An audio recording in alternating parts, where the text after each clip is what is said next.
रुको। अगर तुम सुबह आंख खुलते ही मोबाइल देखते हो तो ये आदत तुम्हारे ब्रेन को धीरे धीरे खा रही है। नींद से उठते ही तुम्हारा ब्रेन रीसेट मोड में होता है। इस समय प्रीफ्रंटल कॉर्टेक्स सबसे ज्यादा सेंसिटिव होता है। मोबाइल की ब्लू लाइट सीधे आंखों से पिनियल ग्लैंड पर असर डालती है। इससे मेलाटोनिन सेक्रेशन रुक जाता है और ब्रेन को गलत सिग्नल मिलने लगता है। नोटिफिकेशंस और रील्स ब्रेन में इंस्टेंट डोपामीन रिलीज कर देते हैं।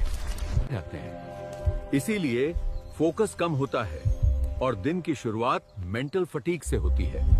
अगर अपना ब्रेन और एनर्जी बचानी है तो हमें फॉलो करो। रुको। उठते ही पैर जोर से सीधा किया तो देखो क्या हो। ये आदत शरीर को अंदर से तोड़ देती है। नींद के बाद मांसपेशियां ठंडी और सख्त रहती हैं। अचानक खिंचाव नसें और मांसपेशी तंतुओं को चोट पहुंचा सकता है। पुराने वैद्य मानते थे नींद से जागते समय प्राण धीरे चलते हैं। झटके से शरीर संतुलन खो देता है। सुबह नसें अचानक खिंचाव सहन नहीं करती। इससे झंझनाहट, दर्द और लंबे समय की जकड़न शुरू हो सकती है। इसीलिए बुजुर्ग कहते थे, पहले घुटनों को मोड़ो, फिर धीरे धीरे शरीर को जगाओ। सुबह का पहला हिलना दिन भर की ताकत तय करता है या फिर पूरे दिन की थकान लिख देता है। अगर सुबह का ये रहस्य नया लगा तो लाइक करो, सब्सक्राइब करो और ज्ञान फैलाओ। रुको।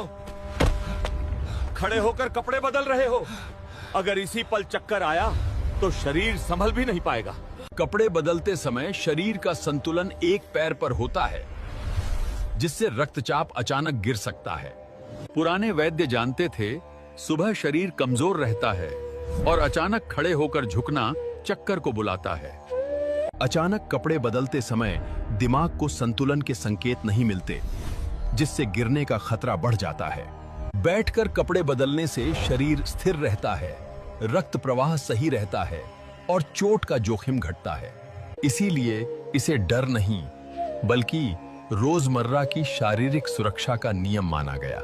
अगर ये वजह आज समझ आई तो लाइक करो, सब्सक्राइब करो और ज्ञान फैलाओ।